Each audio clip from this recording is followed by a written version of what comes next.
Good afternoon and welcome along. It's Betting Weekly Game Bet Match, number one tennis betting podcast and YouTube show brought to you in association with Bet Rivers. It's a new week at Wimbledon and the big guns are in action. The top of the market is dominated by Sinner, Alcaraz and Novak Djokovic. And I brought the big guns out to join me today. It's our senior ATP Tour handicapper. It is Sean Calvert. Sean, first week of Wimbledon, a few upsets along the way. The favourites are looking good. But one thing we can always rely on at Wimbledon Fortnight is the British weather. You know what? I don't know whether it shows up on this video, but this bit here of my head, I got sunburnt on Thursday at Wimbledon. Britain's got to be the only country where you can wear a t-shirt, a sort of light cardigan, a body warmer, gilet, whatever you want to call it, and still get sunburnt. That's what happened to me on Thursday. 'Cause it was cold, but you're thinking, well, what are you going to wear? Because it's not going to be sunny. There'll be a bit of sun, then it'll be a bit cloudy and it's a bit chilly.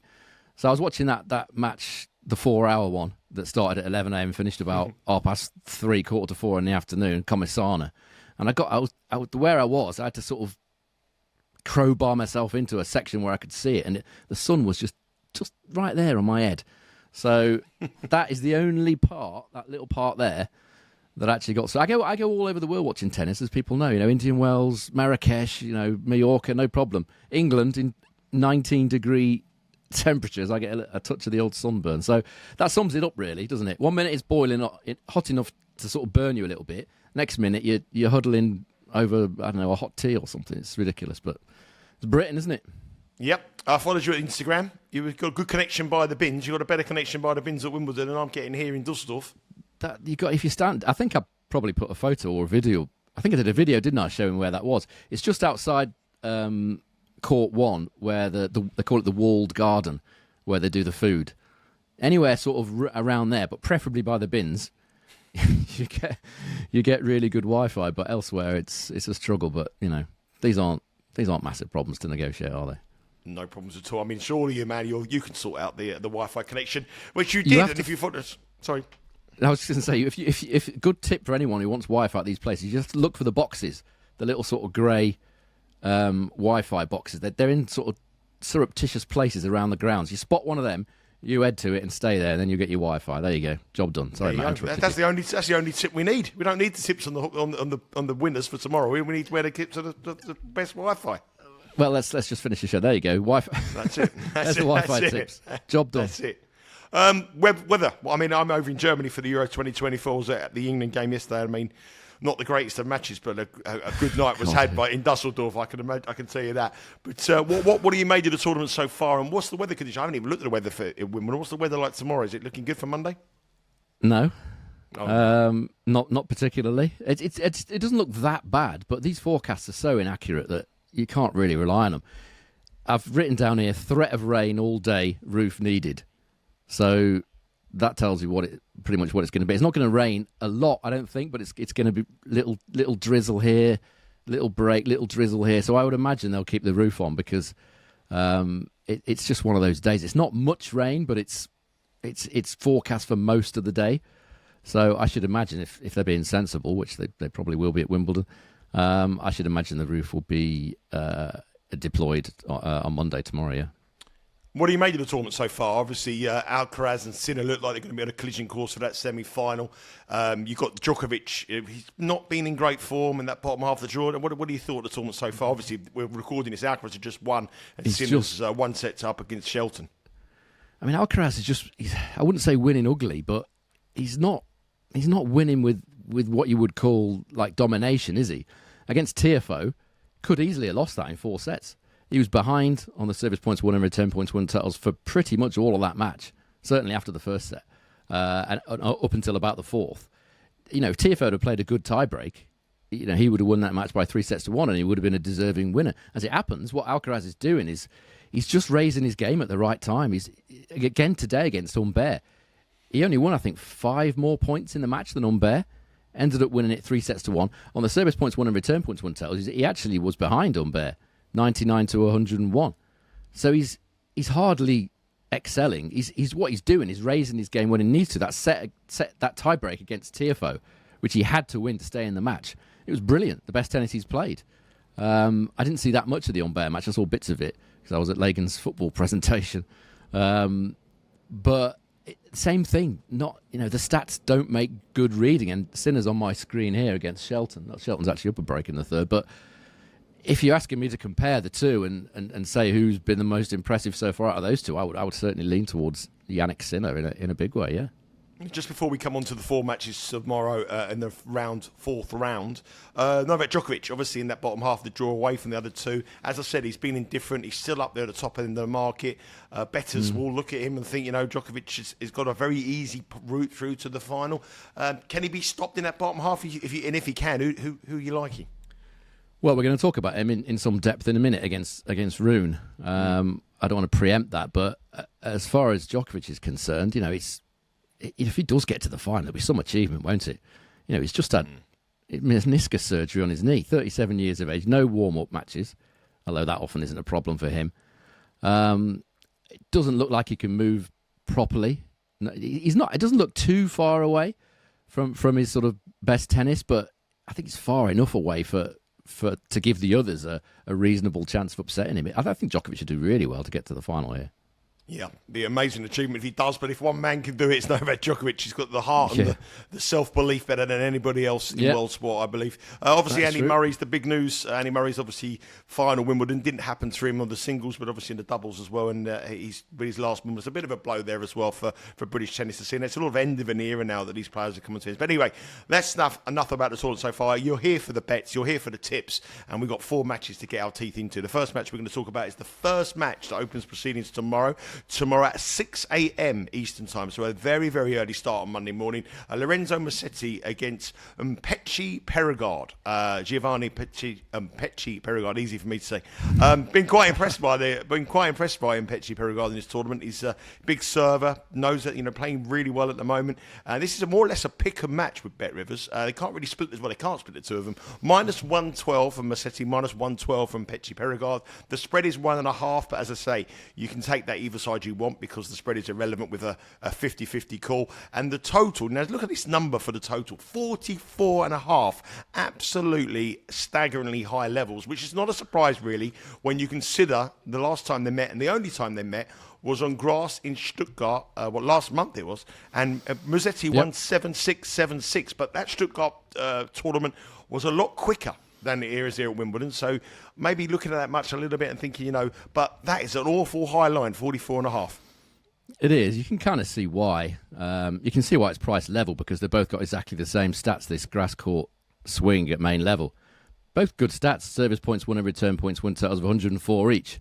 So if you're just taking that, you can see why it's -112 the pair on the money line. But as you said, that Stuttgart match is relevant. One reason it's relevant is that they both held serve 100% of the time, hence why it's 44.5 games. But breaking that down a little bit more, Mpetshi Perricard didn't create a single breakpoint chance in that match. Musetti created 8 and didn't take any of them. Musetti won more points on his first serve, more points on second serve, and obviously on return as well. So Musetti was ahead in all categories. And that's about as perfect conditions as you can get for Mpetshi Perricard. Really quick, slick, early season grass at altitude. What you alluded to there, I think, is a good point, whereby it is slower. I think it's a lot slower, actually, here than it is in Stuttgart. Plus, it's over the longer format of, obviously, best of 5 sets. Just looking at what Mpetchi's done this grass swing a little bit further. He only wins 29% of return points, but the serve is, it's phenomenal, really. Wins 84% of his first serve points and plays 0.44 tie breaks per set, almost a tie break every other set. So that's why I think it's odds on for over 1.5 tie breaks in this match. I mean, it tells you all you need to know. It's kind of too obvious to do the tie breaks and the overs. It's there's no value in it. I think for me, if you're playing this one, I would probably take a chance on Musetti, given that people can't pick a favourite. I would suggest that Musetti's got more strings to his bow than Mpetshi Perricard. He's not all serve, Mpetshi. He won a title in Lyon on the clay. He's decent off the deck as well. He's not all first serve, but I think Musetti's better. He's just got a little bit more to him. The fact that he won those 2 tie breaks is obviously going to give him confidence. I would suggest if you're betting in this, I would just take Musetti, just try and keep it simple. And I think that's the way to go. I think the line is too high, 44.5. Given that Musetti created 8 breakpoint chances in 2 sets. All right, he didn't take any of them that day in Stuttgart, but he takes 1 or 2 of them. That line is going to look far too high. So maybe unders if you don't fancy the money line. But that's my thoughts on that match. Yeah, I mean, when they met, only a month ago now, Musetti was a -150 favourite for that match. And now he's -121. He's done nothing wrong. He only got beat by Alexander Zverev in his tournament here. Beat Diminor, obviously, at Queen's. Yeah, it's just -112 on the money line. If you want to take that, head across to the Bet Rivers website now. There is currently 44 different markets available on that match. As I said, it starts tomorrow at 6 a.m. The first match on court. Make sure you head across there early to miss out on the price. But Musetti would be the lean at -112. The total games, I can understand people betting them, but at 44.5, it's probably a high number, and there's probably better value elsewhere as the day goes on. The next match looks an interesting one, to say the least. Alex de Minaur, I bet Alex de Minaur to win this one at a very nice price. He's up against Artur Fils, but I'm a little bit worried about this match. I must admit, I've been very, very impressed this week with Fils. I think Fils has been exceptional. -435 is the price for the Aussie, +310 for Fils, who is serving absolutely amazingly well in this tournament. The spread here is 5.5 with Fils even money. I think that's a big number, 5.5. Alex de Minaur is -127, and the total here is 36.5. Obviously, de Minaur is a heavier favourite than the match we spoke about there, -435. But 8 games lower than Lorenzo Musetti against Mpetshi Perricard. It does seem a little low number, that, considering the way the Frenchman is serving here. So 36.5 is the line, over -114, under -112. They have met once previously. It was on clay, and it was a win for Artur Fils. Surprisingly, he won it very easy, 7-5, 6-2 in Barcelona this year in the round of 16. Impressed with Fils. I really like what I see from this young kid. I've mentioned him a few times on the show. We were very lucky to bet him when the tournament he won over in France, and I just think this is a tough match for de Minaur. Yeah, it could be tough. I think the line is how it is because de Minaur returns so well, and obviously doesn't serve anywhere near the sort of the levels of Mpetshi Perricard. He holds probably about sort of 82-83% of the time, de Minaur, but. I mean, let's have a look at the stats. I can see why it's priced how it is. I mean, just one other thing, Sean. Just one other thing. I think the other reason why it's the price it is because obviously Fils come through a 5-setter against Saffelin, and de Minaur obviously had a walkover against Rune. He did. So that's another factor to consider, obviously, on the money line here. Yeah, I mean that might not play into de Minaur's favour. The fact that he hasn't had any activity for a few days. I mean, you could look at it either way, couldn't you? You could say, oh, he's had some rest. That's good for him. He might think, well, I feel a bit cold now. I've had 3 or 4 days, I haven't really played a match. It could go either way. Just looking at the price, it does sort of feel a bit short on the basis of what we know Fils can do on his day. As you said, he beat de Minaur well as a +269 underdog on the clay in Barcelona not so long ago. No, it's different conditions, but you feel like he's got at least a set in him here. You would think. You could argue he got a little bit lucky, Fils, when Hurkacz fell over. And injured himself. It felt like Hurkacz was getting back into that match. Probably would have gone on to win a 5th. Didn't happen. Fell over, injured his knee. But just looking at the stats, 2024 on grass at main level. Fils is, people perhaps don't remember, maybe they do. Fils was not so great on the grass last year at all. He didn't really get it. This year he has. Several players have actually clicked a bit this year on the grass, haven't they? Having previously moaned about it. Zverev's one, Popyrin's another one. Just off the top of my head, Fils is another one. So Artur Fils this season on grass, 75% win rate, service points won and return points won, total of 101. Pretty decent. De Minaur, 86% win rate and a service points won and return points won, total of 111. So quite a big gap, hence the prices on the money line.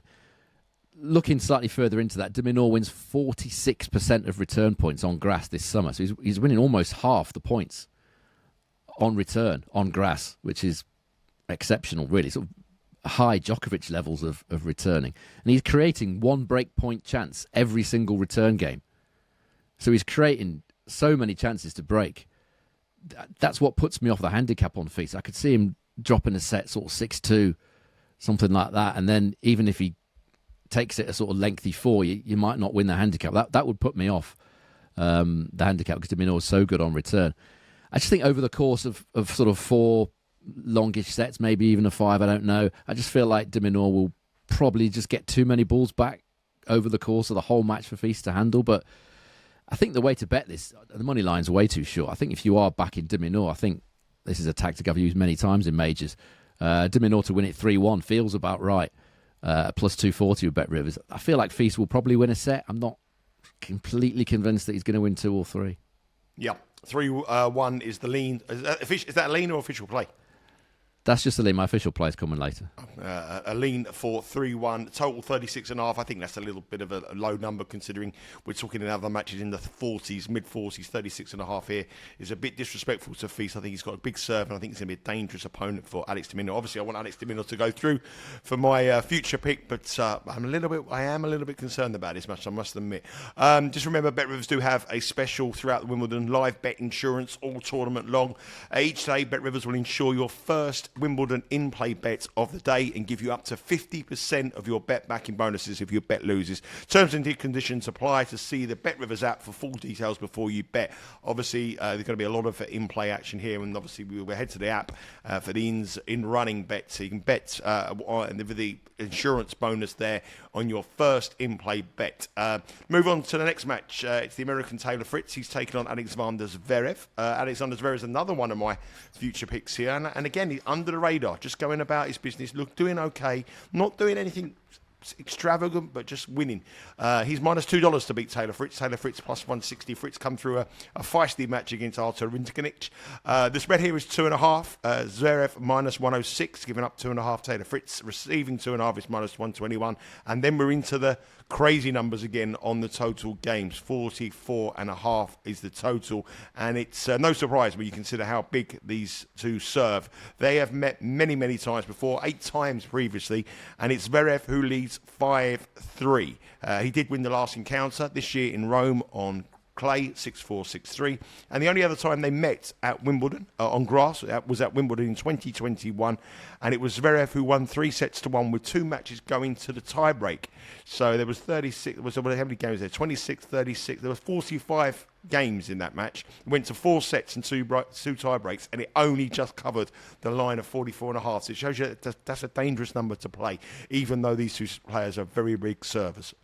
This is an interesting match here. What do you made of Zverev? I've been impressed. I think the problem with Zverev is he fit? I don't know whether you saw, but he took a really bad fall against Cam Norrie. Did you see that yesterday? No, I didn't. I just saw the result. I was too busy watching a football match. I don't think it was on at the same time as the football. It was on before, I think. I can't remember. Anyway, I definitely saw a fair chunk of that match, Cam Norrie against Zverev. And Zverev was, I think it was a drop shot from Norrie. Zverev come running into that, slipped. Looked like he kind of hyperextended his knee. It looked pretty bad. And this match depends on how fit he is now. You probably don't want to hear this, but that's what happened. A bad reception is a bad reception, sure. Well, I feel like I ought to tell you just so that you're informed. Okay. No, bro. Yeah, so it did look pretty bad. So it kind of depends, this match, on how he shapes up. Let's assume he's fit, because that's all we can do, really. What really happened after that? I mean, Norrie didn't seem to want to do many more drop shots. He did a couple more, and Zverev sort of gave him a bit of a glare. He gave a bit of a hard stare, sort of saying, I'm injured here. Don't let you play the game. So I just wonder if Fritz is going to try and use that tactic, but he's not. That's not Fritz's game, really. He's more of an out-and-out baseline, as I said before. He doesn't generally like coming to the net and messing about with drop shots, but we'll see how he is anyway. I just feel like Fritz I just don't think he's got the variety to beat the best players in the world over the best of 5 sets at a major. If you look at what he's done, Fritz, against top 10 opponents at majors in his career, he's 1-13 win-loss. And the only win came against Tsitsipas at the Australian Open this year. And 8 of those 14 matches have ended 3-1.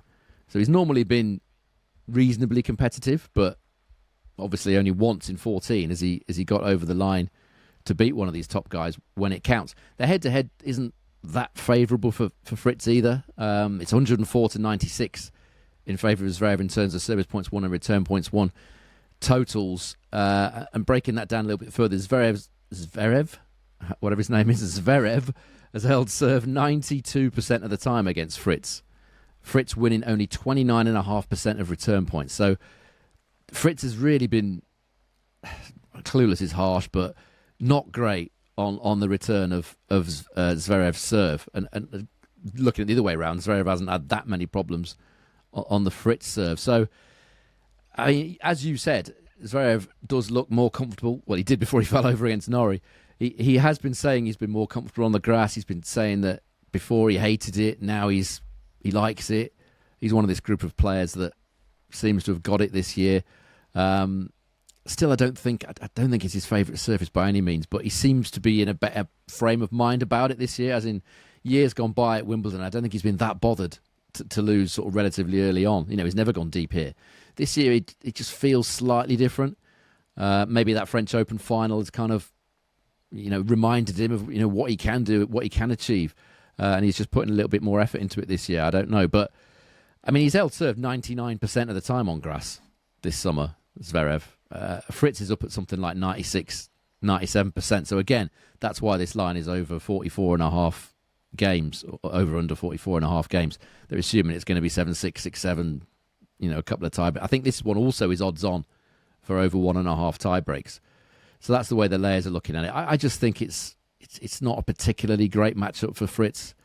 I just feel like Zverev has got a fairly decent edge in this one. So the two bets I would put up as leans here would be Zverev again to win it 3-1. That's a plus 265 chance with Bet Rivers, 3.65.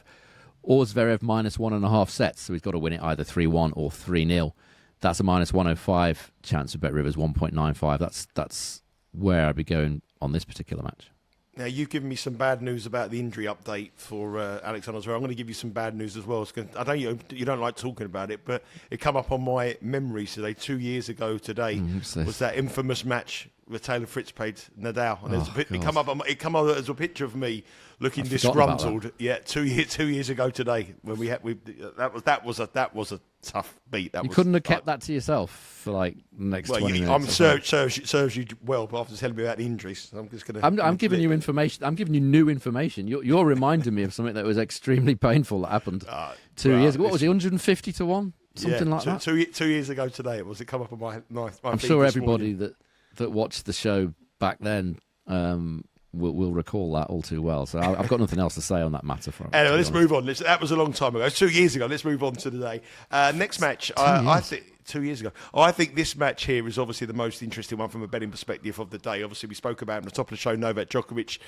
He's up against Holger Rune. Novak Djokovic is minus 295 to win this match. Holger Rune is plus 230. Spread is 4.5 with minus 110 for Djokovic. Give it up 4.5 and Rune receiving 4.5 is minus 115. The total here is 40.5 with over minus 118. If you go through the head-to-heads, the two of them have met 5 times before, and they've all been long matches. I mean, there hasn't been a straight sets win for either player. Everyone has been a long match. Everyone's gone the distance. And really, Holger Rune broke onto the scene, didn't he, when he won the Paris Masters by beating Novak Djokovic in the final in 2022. And it looks to me to be a match that is huge for Holger Rune's career. I mean, he's a player that I thought would be a great player. I thought he'd be a future French Open champion. It hasn't really worked for him. He's had falling outs with different coaches. But he's now taking on Novak Djokovic after surgery, who's not at his best. And this is an opportunity for Holger Rune here. I think you're right. I think you just said most of the things that I've written down, to be honest. You can do this bit if you want. No, you're right. You've summed it up perfectly well. I think Rune's got a very good chance here. He's got to look at this the right way, and I think he will. He's playing a 37-year-old with a bad knee. That's the reality. Okay, that 37-year-old happens to be Novak Djokovic, but the thing in Rune's favour in this, he doesn't fear Djokovic. If you watch Popyrin and Fernley, they both pushed him. They both could have gone 5 sets with Djokovic. But particularly Popyrin. I'm not so much Fernley. I didn't really see much of that match because it was on when I was at Wimbledon, so I didn't see too much of it. But Popyrin, you always felt he took the first set. Popyrin, you never felt like he was going to push on. The same as he did at the Australian Open. Actually, you felt like Popyrin had a chance to beat Djokovic, but he just didn't believe. I don't think that's the case with Rune. It can't be. He's beaten him in a Masters Series final. If we look at their head-to-head, I've discounted the one match at the US Open, which was in 2021, because Holger Rune was 145 in the world then, qualifier. He still took a set off Djokovic, by the way, but I don't think that's relevant. If you look at the last 4 matches, all of which have been played 2022 and 2023, there's nothing in it really much in the service points won and return points won totals. Djokovic, slender lead, 101 to 99. That's the smallest lead you can get, really. And yet we're being asked to back Djokovic at minus 295, given his condition, which I think it's improved a little bit. He wasn't tested at all by Capriva. He had nothing to give Capriva in the first round. Fernley, as I said, almost took him to 5 sets, as did Popyrin. The fact, the interesting thing here is the conditions. Holger Rune should have got beat yesterday by Quentin Halys out on court 18. Halys was very comfortably ahead, 2 sets to love up. Then the rain came, and another rain delay. And ultimately, they moved that match from court 18 to court 1 under the roof. And it was like night and day for Holger Rune. Suddenly, on the big stage, with the crowd cheering him on, all of a sudden he was into it. And he knocked off the last 2 sets pretty comfortably. And now he's going to be playing. I'm not sure what the scheduling is, actually. I assume this is going to be on centre. Yeah. Under the roof, on either centre or number 1. Massive court, big crowd. The roof kind of accentuates all the noise, doesn't it? A lot of people have said that it sounds like shotguns going off when the players hit it under the roof. Rune loves all that. He's not going to fade under this. This is what he plays for. I think it'll suit him down to the ground having the roof on. And also coming through that match from 2 sets to love down against Halys. I think that will help his confidence as well. From a Djokovic point of view, he did look better against Popyrin, but I still don't feel like he's moving as well as he could. And if we're looking at, just going back to the head-to-head, we're looking at 4 extremely close matches, and that was when Djokovic was, should I say, fully fit or reasonably fully fit. Now we're looking at a guy who's that little bit older. He's not confident in his movement because he's kind of, a bit tentative about an operation that he had only a few weeks ago. I agree with what you said a minute ago. This is big for Holger Rune's career. I think he should be looking at this as a really, really good chance to knock out, the world number 1, legend of the game, on centre court, big stage. I just think this is a great chance for Holger Rune. I'm not entirely sure that I'd trust him to finish the job off, but I think the plus 4.5 games on the handicap is the bet here. I think that's been nibbled at since I wrote this down earlier. I think it's about 1.87 now, plus 4.5 games on Rune. But I still think that's the bet, or one of the other handicaps on Rune. I think he'll get pretty close, if not winning this match. So the safe play is the one that I'm going for here. Well, hopefully safe play, plus 4.5 games on Holger Rune. Yeah, minus 115 currently with Bet Rivers on Holger Rune, plus 4.5 games. Head across to the website, over 44 different markets. Loads of ways you can get with Holger Rune, but we think he's going to give a good account of himself in a big, big match for his career against Novak Djokovic. The whole theme of this show has been about players with knee injuries. Knee injury here, another one with a bad knee. When Bukayo Saka scored the equaliser yesterday, I fell flying after the surge, and I've hurt my knee as well. So probably the only thing I've got in common with Novak Djokovic is that we both Bukayo Saka. Bukayo Saka, yeah. and I've got a bad knee. I mean, hobbling around Dusseldorf today with a bad knee on the back of Were you on a terrace or something? We were in a lounge, but we were on the stairs, and we were by the Swiss fans. And when England scored, this guy went down, and I just stacked it down 2 stairs and smashed my knee. This morning I've been hobbling around in a bit of a bad way, but anyway, it's okay. We'll be okay. We'll have it all shaken off. Minus 453 units if you've been following the bets this year, but we've got some good bets here. Just the one official play from Sean, and just give us a recap. What is the official play, Sean? Yeah, I'm taking Holger Rune plus 4.5 games to beat Novak Djokovic. I think it's 1.87 minus 115. I think that is a Bet Rivers. Nice bet, that. Like that one indeed. Remember to follow us on socials at Because We Win across on Instagram and on Twitter. You can follow me here in Germany all the way through to the final next week in Berlin. It's a good show coming out a little bit later. The guys on the soccer have been absolutely smashing it in the knockout stages with their picks. Steve Wyss and Dan Roebuck were joined alongside Jack Wright to preview the 2 semi-finals, which you'll be able to get the show as well by subscribing to our YouTube channel, Betting Weekly Studios. We have had a huge amount of views on Wimbledon and and on Euro 2024. Our followers are growing daily and by the hour. Really, really huge amount of people. So thank you very much for joining us. I know it really does mean a lot to us. And if you have any comments, you can put them down in the comment section for myself or Sean or any of the handicappers, and we're happy to answer any of your comments over the next week. So, a real busy week. Next week, Monday will be a rest day for myself and Sean. We'll be back on Tuesday, and we'll be looking at the quarterfinals, semi-finals, and the final here at Wimbledon, as well as the content at Euro 2024 as well. Sean, I don't know if it's the internet, but is that rain luckily on your roof? Is it raining over there? Is it? It is rain on my roof. Yeah, you're doing pretty well to hear that. I can barely hear it, but yes, it is rain. I can hear it. Anyway, let's hope the rain doesn't stop proceedings at Wimbledon tomorrow. Both matches are going to be on the roof, so with the roof and court 1 and centre court, so we should have no rain delays. Good luck with your bets, and Sean, I'll catch you again on Tuesday. Have a good day. Thanks.